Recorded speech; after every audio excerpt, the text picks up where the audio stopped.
Hey guys, RunBuck with RunBuck on Games. Got another war recap for you. This time looking at our matchup with Team Iran. I don't know what their real name was because it's in... I don't even know the language there. Somebody can tell me in the comments what it is.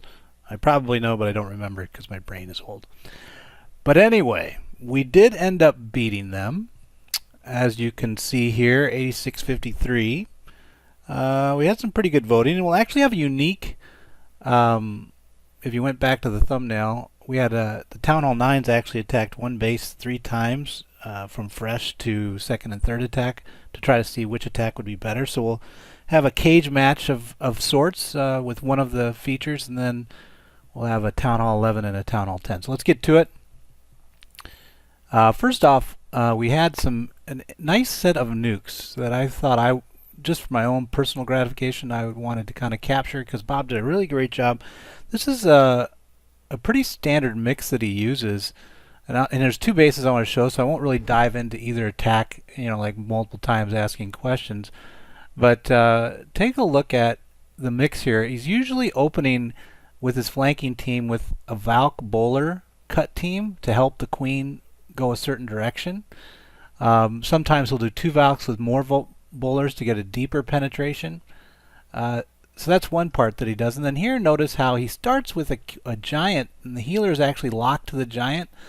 That lets lowers your risk a little bit. If you notice, one of the things about bowlers, when you drop the bowlers, then a healer, is sometimes they'll spread, and then the healers go off with one of the bowlers, not like this right here. See that? So it kind of reduces or delays that risk factor coming into play by launching that giant first, and it gives you a little bit longer penetration from the giant. It goes a little deeper than having the healers sitting back. So I think that's an interesting style as well. But once those 2 main cuts were done, I mean, he's way past that now. He had done a 2 jump style through with a giant bowler type push. And I still continue to believe and build on the theory that this bowler mix is much better for moated or pathing issued type bases like this one. Let's take a look at his other base though that he hit. That was 6, and you'll notice this very similar style and mix of the 5. This time he's using 5 healers instead of 6. He had the 6 healer there because he had 2 heal teams for the flanks. Now I haven't watched these, so I won't have... And this is a pretty common base, actually. So it's interesting. So he used that first Valk to create the cut. Again, basically, it's almost like a flank for the queen walk. Right? He's trying to make sure the queen will go a certain direction. So he flanks with that 1 Valk, and then that queen moves to the corner. She should move to that corner. Here, let's speed it up a little bit. There she goes. Nice use of the poison to slow down the queen's attack rate. And there we go. In we go with, basically it was a bowler. Did you see that quick bowler play? Now he lost a couple more out to the outside, but it was enough for his main bowler group to then push up the channel. And as you see, typically with this style of base, you push this channel, and then if you can survive this CC, you usually will do pretty well and get it down early. But it's interesting. A lot of his, because the walls are so weak, a lot of his bowlers swung out wide. But he's got reasonable spread on his healers, so it's actually working out for him. On and on he goes. Ding ding ding ding. Oh, and did you notice the late deploy? His mix always carries about 5 minions. So to make sure that time... Let's see if time was an issue there. I lied. I'm going to replay it. No, time was not an issue. But if it had been, if he had had that... Now once he's gotten this all cleared, drop 1, and then he kind of builds up to it. We'll try to get to that again. So you kind of notice that, but he kept basically held in his hand the minions for a late push into the towers. Now a lot of these bases will actually Tesla up inside here, and I don't think at that point that style of defense will work very well. And maybe then at that point, if he recognizes the Teslas are not on the outside, he doesn't see them triggering, he wouldn't drop like that little 1, 2, 3 thing. He would probably try to support more on the outside and get the stuff to turn in. Maybe that's what he would have done, but I do like it. I like the reserving of the minions because a lot of bases are running that moated anti-2 type structure. And so understanding that. Now both those were nukes. I mean, he was running a Town Hall 11 mix. But they were very well done mix nukes, and that's the mix he uses all the time. And it's basically, let me look at my notes. Yeah, 4 Valks, 20 bowlers, 5 healers. In one case he dropped and got 1 more healer. 4 wall breakers, 5 minions, 3 rage, 2 jump, 7 giants in the CC. So you can tweak with it a little bit, but I think that core framework is pretty good. So let's move on to the Town Hall 10. We had a really nice attack by Mr. Carlos. Now this is going to end up being a mass Valk to the mid. But what he does well is, again, notice the same style that Bob does with the giant leading. I don't know why he did that specifically versus just, or maybe it's just his habit. Like Cesare did it again. So maybe his habit is every time he starts with the healers, like, well, let me just lead with a giant. And it'll get the, I don't know. Maybe if he sees this, he can comment on why he led both with giants, because I don't know if he really got anything from this side. But once he had that mix, then he could drive the core with a jump off that, because he had gotten the arcs, because they were shooting from here. So he had these 2 arc cuts. So he had pretty even odds of getting, because of the buildings being so far forward on the wall line. He had a pretty good shot of him going to mid, and then the Valks just tear it up. So, but again, you notice that giant lead for the healers, and he was using 6 again. So it looks like if you're going to do a split healer push with the flanks, it seems to be an agreement evolving between a lot of people of try to have 6, 4 on the queen, 4 here, and then 2 supporting the 1 giant that's then trailed by the bowlers, right? So it'd be like that, right? So what did he gain from that? Oh, he did get a little time. I did get a little time on the queen. He didn't have to drop his poison. So, that's 1 plus there. Now this I don't know if he got a huge value from, right? He cleared, he's going to end up clearing with this 10 slot dragon a few things, but I mean, versus what he ended up, he's going to end up driving this core anyway. He loses his queen there, which I don't think he wanted. I would say he probably was hoping that would survive. And interesting, he didn't rage, right? He could have raged and kept his queen alive, but instead he felt, with the Valks, he wanted to make sure that he had the rages for the mid. I assume we're going to rage again here, right? Or maybe not. Yeah, we did. There it is. So, but to see, with the fact that he came through this way, it's almost like he was making it harder, because if he would have left that finger of buildings, it would have been a nice freeway for the Valks to run through. So I would question the baby dragon there. I don't know if it really did anything for him, but I see now what the giant was doing for him. And it's interesting he left the queen to die. If she would have stayed alive, would that have been a help or a hurt, right? Because the healers ended up moving over the left, and this was the 4th attack on the base. So it wasn't like, it's just an easy peasy. So what people might ponder or comment on is like queen dying or keeping her alive with a rage, because he had the option. So either you get 2 rages in the mid and the queen dies, or you get 1 rage in the mid and the queen's alive. She would beat through the wall, and more likely she would be coming along this edge line.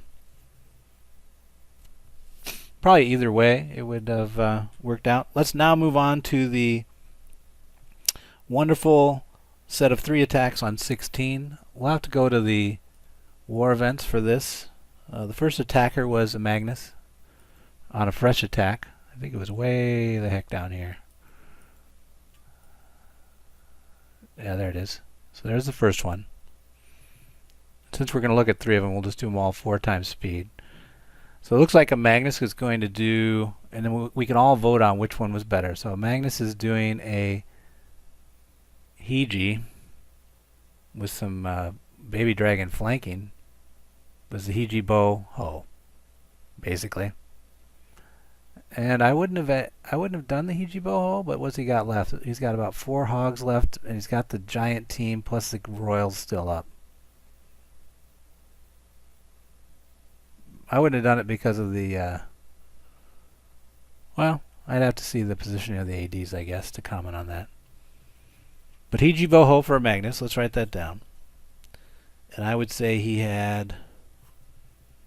He looks like he had the Royals, he had 4 Hogs, and the 7 Giants, and some other stuff left. And what was his time? Against the time here, he had about 30 seconds left. So pretty good showing by Amagnus. Let's go ahead and take a look at RedAce's attack on the same base. What did he? There's Yips. There's RedAce. So this was at the end of the war, so they were trying to, the clan is amused by cage masters. We used to do videos just that was only about the attack and trying to really get an anal about on that style of base, which is the best style. So he is doing a, looks to be 4Q, or no, it's a Zapquake. It's a 2x 2LQ, and then a Dragoon. Nice. In he goes. So his queen. So he recognized that those 2 ADs on this edge were kind of exposed to the queen walk. What's he got left now? 1, 2, 3, 4, 5, 6, and 2 loons. Wow, that's a lot of slots left on the field. How many seconds was that? And a hound.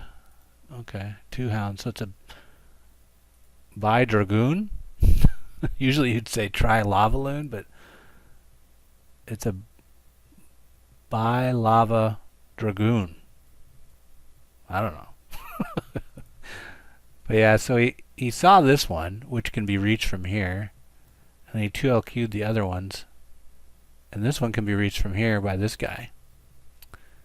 And I assume he's going to break into that location, or what's he going to do to get this other AD down? Oh, that's where he, so that was the buy. Okay. So he used the hounds, and then the dragons handled the minions.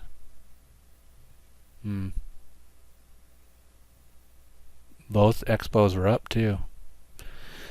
So I don't know. That one's a tough call. I mean, so it's basically a royal suicide to get 2 ADs down, or get 1 AD down, and then he by lava dragooned versus loon, like just in doing straight loons. You know, the dragoon kind of handled the minions better, and he had like 6 dragons left, no royals. So I would say, I don't know. That one I would say is a little more flexible because, I mean, the dragons, although they're packed up, he was a bit more spread. I'm checking the time now. 2:36. The time is similar. He had about 24 seconds left, so a little better time left for the HeGi. And last but not least, let's see what Yip did. In the last moments of the war, what the heck did you pull off, my man? He is going to try what looks to be the split Valk, perhaps. So he pre-triggers with the giant, gets the queen out with 4 healers, or 3? Yeah, 3 healers on the queen. Oh, and then he takes a nice run with the baby dragon there. Oh, well, 4. Pretty good. Definitely does force the cutback for the king, though, so now he can get in with his Valk team. And he has 3 healers on that Valk team, bashing through the wall. And where did he drop his... So those bowlers somehow ended up on this edge. I don't even know how they got over there. Boom. Wow. Hold on a minute. 245. So a little less, not as good on time, but he had a lot of 245 on time, but not as much. He had a lot of Valks left. Both royals were down. Interesting. His poison play was not very good, although it didn't really matter. The queen ended up handling it anyway.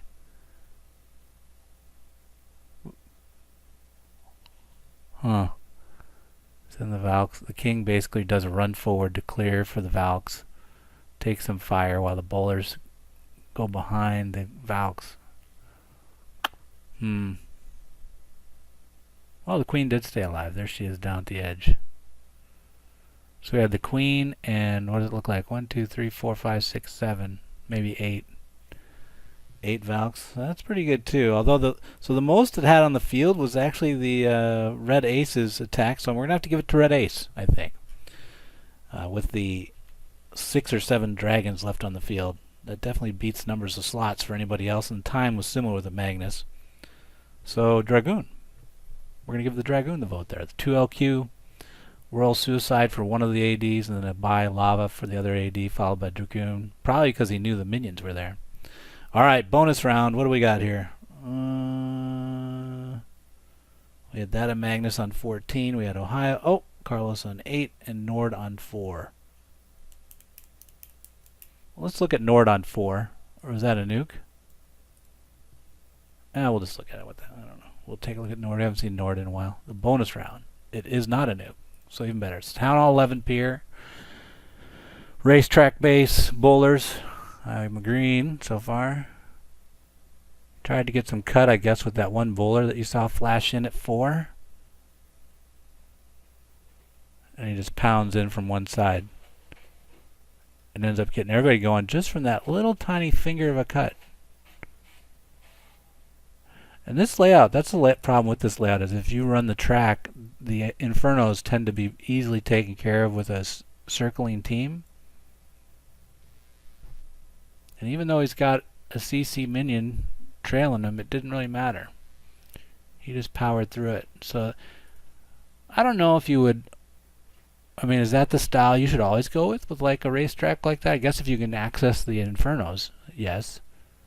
Because they're both multi, so basically he just sets up a cut and he goes deep with the queen, gets the CC out. Oh, that's what that one flash of a wizard was. It was to trigger the CC. Gets the CC out and handles the cut there, and then he just runs for the roses, and there's a slight amount of his bowlers. Oh, and there were still some minions in the CC. So his trigger wasn't 100% good. I mean, that you typically, maybe he had a different plan for how he was going to get the trigger out, and he had to do a backup because it seemed a little dirty. So I don't know. Probably maybe you can comment on why that happened, but I have seen a lot of those attacks that kind of do that pattern and end up going to the middle, working. How much time did he have left? Could he have gone to the middle late? 2:35, so 25 seconds. It's possible. So there you go. I guess that'll do it. If you have questions or comments, post them below. Otherwise, good luck in your wars. What am I gonna do? My clan sucks. Hey, it's JTJ.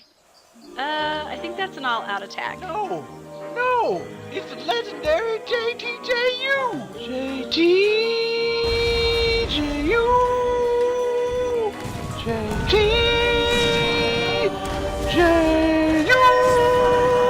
What? I like my horn. You and this army. Download Clash of Clans for free. Then subscribe to JTJU and win.